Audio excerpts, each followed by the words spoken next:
हम लोगों ने लास्ट क्लास में सिलेक्टिव प्रेसिपिटेशन सीखा था। अब उसी के एप्लीकेशन पार्ट पे चल रहे हैं। सिलेक्टिव प्रेसिपिटेशन के केस में मैंने आपको बताया था कि जैसे ही QSP ग्रेटर देन KSP होता है वैसे ही प्रेसिपिटेशन की कंडीशन आती है और कुछ सॉल्ट सिलेक्टिवली प्रेसिपिटेट किए जा सकते हैं बेस्ड ऑन देयर सॉल्युबिलिटीज। उसके दो मेजर एप्लीकेशंस हैं।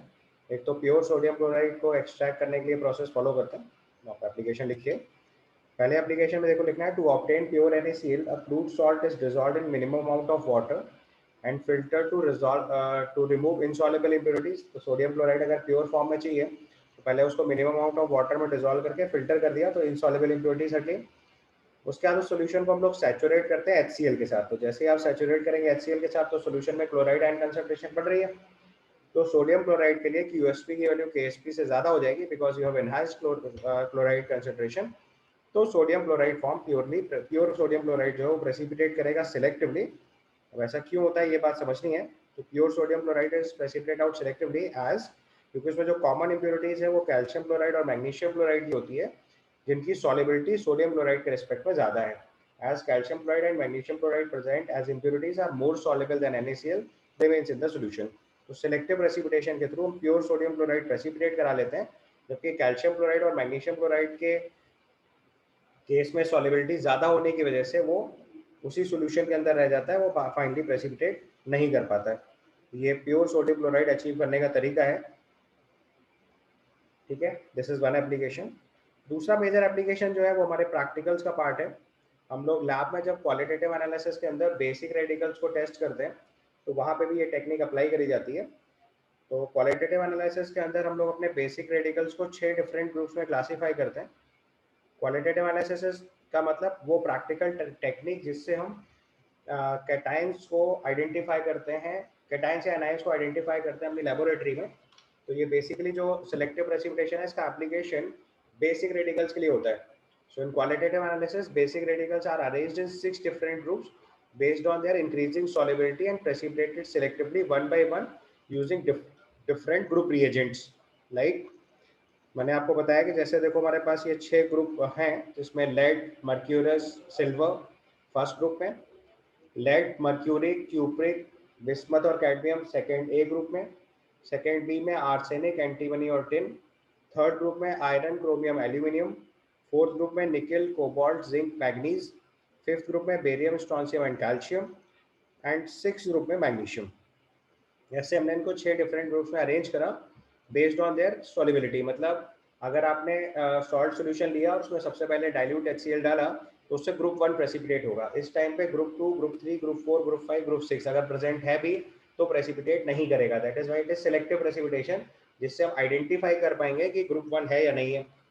अब मान लो आपने HCl डाला और उसमें कोई प्रेसिपिटेट नहीं आया, इसका मतलब हमें कंफर्म पता चल गया कि उस सोल्यूशन के अंदर ग्रुप 1 एब्सेंट है।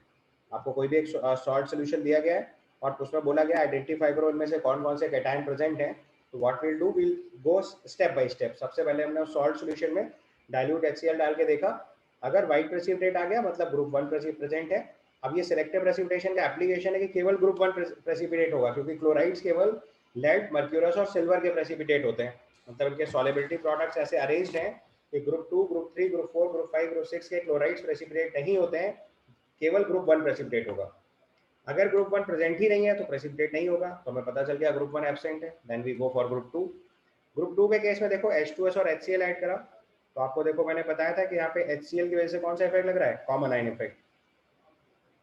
यहाँ पे हम लोग कॉमन आयन इफेक्ट अप्लाई कर रहे हैं और उस कॉमन आयन इफेक्ट की वजह से सल्फाइड आयन कॉन्सेंट्रेशन रेगुलेट हो गई है। अब आप ध्यान से देखो तो सल्फाइड के फॉर्म में ग्रुप 2 भी प्रेसिपिटेट कर रहे हैं और ग्रुप 4 भी प्रेसिपिटेट कर रहे हैं। तो हम क्या चाहेंगे कि ग्रुप 2 सिलेक्टिवली प्रेसिपिटेट हो। ग्रुप 2 की सॉल्युबिलिटी कम है इसलिए कम सल्फाइड आयन के साथ ही प्रेसिपिटेट हो जाएगा। ग्रुप 4 के लिए सॉल्युबिलिटी ज्यादा है इसलिए ज्यादा सल्फाइड आयन लगेगा प्रेसिपिटेट होने के लिए। तो हमने पहले क्या करा, कॉमन आयन इफेक्ट लगाया। तो जब आप कॉमन आयन इफेक्ट लगा दोगे तो उससे केवल ग्रुप 2 सिलेक्टिवली प्रेसिपिटेट होगा। तो आप देखो ग्रुप 2 पूरा सल्फाइड के फॉर्म में प्रेसिपिटेट हो रहा है और अगर आप H2S HCl रखेंगे तो ग्रुप 4 प्रेसिपिटेट नहीं करेगा। तो lead sulphide, mercuric sulphide, copper sulphide, bismuth sulphide, cadmium sulphide, arsenic sulphide, antimony sulphide, tin sulphide, ये सब प्रेसिपिटेट होंगे। उनके कलर्स अगर आप अभी से याद रख सकते हो तो इट्स गुड। अदरवाइज हम लोग क्वालिटेटिव एनालिसिस पढ़ेंगे तब इनके कलर्स समझेंगे, आप लैब में प्रैक्टिकल्स करोगे तब इसकी जरूरत पड़ेगी। So it's up to you, अगर आप अभी से याद कर लोगे तो आपके लिए एडवांटेजेस हो जाएगा। इनऑर्गेनिक का काफी पोर्शन आपके लिए अभी से हेल्पफुल होने लगेगा। तो दीज आर द प्रेसिपिटेट्स। तो कलर्स ऑफ प्रेसिपिटेट्स हम आइडेंटिफाई करेंगे ग्रुप 2 में कौन सा रिएजेंट प्रेजेंट है। अगर मान लो हमने H2S HCl पास करा और कोई प्रेसिपिटेट नहीं आया तो पता चल गया ग्रुप 2 एब्सेंट है। Then we go for group 3। Group 3 के केस में देखो हमने क्या करा, अमोनियम हाइड्रोक्साइड NH4Cl ले हुआ। फिर से देखो कॉमन आयन इफेक्ट लगाया तो अब ग्रुप 3 हाइड्रोक्साइड प्रेसिपिटेट करा रहे हैं। That is precipitated as ferric hydroxide, chromium hydroxide, aluminium hydroxide. Then group 4। Group 4 में देखो फिर से सल्फाइड के फॉर्म में प्रेसिपिटेट करा रहे हैं। तो यहाँ पे देखो हमने NH4OH की वजह से एडवर्स आयन इफेक्ट अप्लाई करवाया और H2S बहुत ज्यादा सल्फाइड आयन प्रोड्यूस करने लगेगा। अब ग्रुप 4 प्रेसिपिटेट कर जाएगा। अब मान लो कोई गलती कर गया, उसने ग्रुप 2 के टाइम पे डाइल्यूट H2S HCl नहीं चेक करा, तो ग्रुप 4 के टाइम पे ग्रुप 2 ग्रुप 4 दोनों प्रेसिपिटेट हो सकते हैं। अगर आप रूल से चलोगे तो सिलेक्टिव प्रेसिपिटेशन होगा। आप मान लो कोई रूल ब्रेक कर गए या क्वेश्चन बनाने वाले ने आपसे बोला गया कि भाई हमने डायरेक्टली H2S NH4OH डाल दिया, तो उसका क्या नुकसान होगा। तो उसका नुकसान ये होगा कि जैसे ही आपने H2S NH4OH डाला, मैंने आपने sulphide ion concentration significantly good कर दी है। अब जब सल्फाइड आयन से कंसंट्रेशन सिग्निफिकेंटली ग्रुप है गुड है, तो इस कंडीशन में ग्रुप 2 भी प्रेसिपिटेट करेगा और ग्रुप 4 भी प्रेसिपिटेट करेगा। तो आप डिफरेंशिएट नहीं कर पाओगे कि ग्रुप 2 प्रेसिपिटेट हुआ है या ग्रुप 4 प्रेसिपिटेट हुआ है। लेकिन अगर आप H2S HCl पहले डालोगे तो केवल ग्रुप 2 प्रेसिपिटेट करेगा, ग्रुप 4 नहीं करेगा। कॉमन आयन इफेक्ट लगाएंगे तो ग्रुप 2 प्रेसिपिटेट होगा सिलेक्टिवली, ग्रुप 4 नहीं होगा। एडवर्स आयन इफेक्ट लगा दोगे तो ग्रुप 2 और ग्रुप 4 दोनों एक साथ भी प्रेसिपिटेट हो सकते हैं। बट अगर हमने अपने सीक्वेंस से एक्सपेरिमेंट किया हुआ है और ग्रुप 2 हम पहले ही एब्सेंट प्रूव कर चुके हैं, तो अब हम ग्रुप 4 के टाइम पे एकदम कंफर्म है कि ग्रुप 2 एब्सेंट था, इसलिए ग्रुप 4 ही प्रेसिपिटेट हुआ है। क्लियर। ग्रुप 5 के लिए देखो हमने कार्बोनेट के फॉर्म में प्रेसिपिटेट किया हुआ है, barium carbonate, strontium carbonate, calcium carbonate. और ग्रुप 6 को हम लोग अमोनियम हाइड्रोजन फॉस्फेट यूज करके मैग्नीशियम हाइड्रोजन फॉस्फेट के फॉर्म में प्रेसिपिटेट करते हैं। तो ये सीक्वेंस में सॉल्युबिलिटी चेंज होती जाती है, इस वजह से हमने इनको 6 डिफरेंट ग्रुप्स में सेलेक्टिवली प्रेसिपिटेट कराया हुआ है। जब आप लैब मैनुअल में लिखेंगे तो आप देखेंगे इस चीज को कि हमें वहाँ ऐसे ही लिखना होता है, पहले ग्रुप 1 एब्सेंट, फिर ग्रुप 2 एब्सेंट, ग्रुप 3 एब्सेंट, जिस ग्रुप तक प्रेजेंट है। मान लो हमारे पास 4th ग्रुप का रेडिकल प्रेजेंट है, तो जब हम लैब मैनुअल में लिखेंगे तो ग्रुप 1 एब्सेंट प्रूफ करना पड़ेगा, 2 एब्सेंट प्रूफ करना पड़ेगा, 3 एब्सेंट प्रूफ करना पड़ेगा और 4th के प्रेसिपिटेट का कलर देख के लिखना पड़ेगा। लेट्स से पिंक कलर आया तो हम लिखेंगे मैग्नीज इज प्रेजेंट। और फिर उसके आगे कंफर्मेटरी टेस्ट होते हैं जो लोग परफेक्ट क्वालिटेटिव एनालिसिस में पढ़ेंगे। बट सिलेक्टिव प्रेसिपिटेशन का क्वालिटेटिव एनालिसिस में ये एप्लीकेशन है कि हमने अगर रिएजेंट्स को सिलेक्टिवली अरेंज किया हुआ है, तो हमने जो अपने बेसिक रेडिकल्स हैं इसको 6 डिफरेंट ग्रुप्स में अरेंज किया हुआ है based on their increasing solubility. Group 1 सबसे जल्दी प्रेसिपिटेट होगा, फिर 2 3 4 5 6 ऐसे सीक्वेंस है। अलग अलग रिएजेंट्स के साथ हम इन्हें सिलेक्टिवली प्रेसिपिटेट करा के आइडेंटिफाई करते हैं। तो this is application in qualitative analysis. ठीक है, तो इसको आप प्रॉपर्ली नोट कर लीजिए। ठीक है, समझ गए ना ये बात। तो अलग अलग रेडिकल्स को अलग अलग रिएजेंट की हेल्प से प्रेसिपिटेट किया जा सकता है। कलर्स के केस में आप याद रख सकते हो PbCl2 Ag2Cl2 AgCl white precipitate होते हैं। Lead sulphide, mercury sulphide, copper sulphide black होता है। बिस्मथ सल्फाइड ब्लैक या ब्राउन दोनों ऑप्शन लिखे जाते हैं। कैडमियम सल्फाइड येलो होता है, आर्सेनिक सल्फाइड येलो होता है, एंटीमनी सल्फाइड ऑरेंज होता है। टिन सल्फाइड का 2+ वाला फॉर्म ब्लैक होता है, SnH2 येलो होता है, ferric hydroxide reddish brown, chromium hydroxide green, aluminium hydroxide white, nickel sulphide cobalt sulphide black, zinc sulphide white, manganese sulphide pink, barium carbonate, strontium carbonate, calcium carbonate white. इसके बाद magnesium hydrogen phosphate जो है ये white precipitate होता है। These all are precipitates with their colors also. These can be identified. Otherwise इन सबके confirmatory test होते हैं जो हम लोग क्वालिटेटिव एनालिसिस में पढ़ेंगे। That's in different complete unit या आप प्रैक्टिकल्स में अपने स्कूल लेवल पे पढ़ोगे। अब इसमें देखो एक अगला केस पढ़ना है। This is called solubility of sparingly soluble salts of weak acid in buffer solution. ये बहुत स्टैंडर्ड केस ऑफ सॉलिबिलिटी है। तो अगला केस देखिए, solubility of sparingly soluble salts of weak acid in a buffer solution. Solubility of a sparingly soluble salt of weak acid in a buffer solution। तो अब जैसे suppose करो हमने एक स्पैरिंगली सॉल्युबल सॉल्ट लिया वीक एसिड के लिए। तो लेट से हमने एक वीक एसिड लिया, सपोज करो HCl। ठीक है, इसका हमें Ka गिवन है। फिर हमने एक स्पैरिंगली सॉल्युबल सॉल्ट लिया, स्पैरिंगली सॉल्युबल सॉल्ट लिया सिल्वर के साथ, सिल्वर साइनाइड। एक स्पैरिंगली सॉल्युबल सॉल्ट लिया इसी वीक एसिड का, लेट से सिल्वर साइनाइड, और उसका हमारे पास सॉलिबिलिटी प्रोडक्ट लेट से नोन है KSP।